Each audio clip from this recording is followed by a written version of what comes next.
నమస్తే. Welcome to red TV.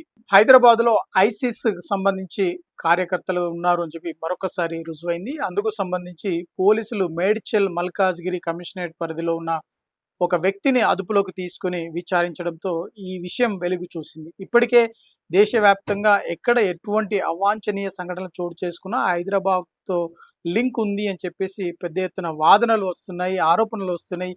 మరొకసారి ఐసిస్‌కి సంబంధించి కుట్రలు పన్నుతున్న ఓ వ్యక్తిని పోలీసులు అరెస్టు చేసి అదుపులోకి తీసుకుని విచారించగా పూర్తి వివరాలు వెలుగు చూడడం జరిగింది. ముఖ్యంగా ఇక్కడ ఐసిస్‌కు సంబంధించి ఆహ్, ఎక్కడైతే ఒక హోటల్‌లో పనిచేస్తూ తను ఈ కార్యకలాపాలన్నీ కూడా చేస్తున్నట్లుగా పోలీసులు మరి గుర్తించడం జరిగింది.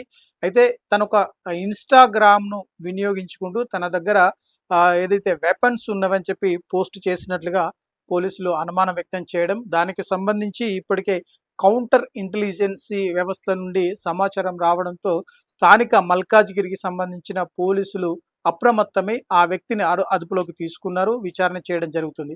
అయితే తను ఎక్కడ బయట దేశం ఉత్తరప్రదేశ్కు చెందిన ఈ వ్యక్తి జైద్ ఖాన్ అని చెప్పి ఈ వ్యక్తిని గుర్తించడం జరిగింది. తను మల్కాజ్గిరిలో ఒక హోటల్లో పనిచేస్తున్నాడు. తన వద్ద తుపాకులు ఉన్నవి, లేదంటే వెపన్స్ ఉన్నవని చెప్పి పెద్ద ఎత్తున ఇన్‌స్టాగ్రామ్‌లో రీల్స్ చేస్తూ పోస్ట్ చేస్తున్నట్లుగా పోలీసులు గుర్తించడం జరిగింది. అయితే ఈ నేపథ్యంలోనే పోలీసులు విచారించగా తనను అదుపులోకి తీసుకొని విచారించినట్లు తెలుస్తుంది.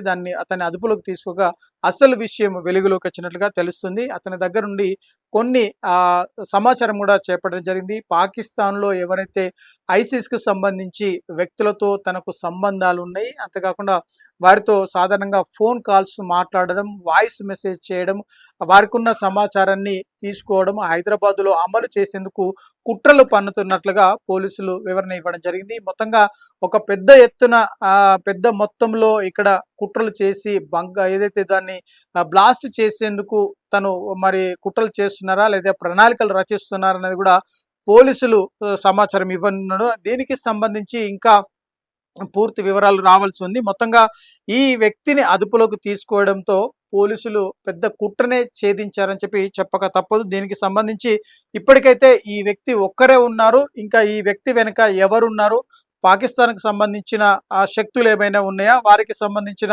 సమాచారం ఏ విధంగా ఉంది అన్నది కూడా పోలీసు విచారణలో తేలనుంది.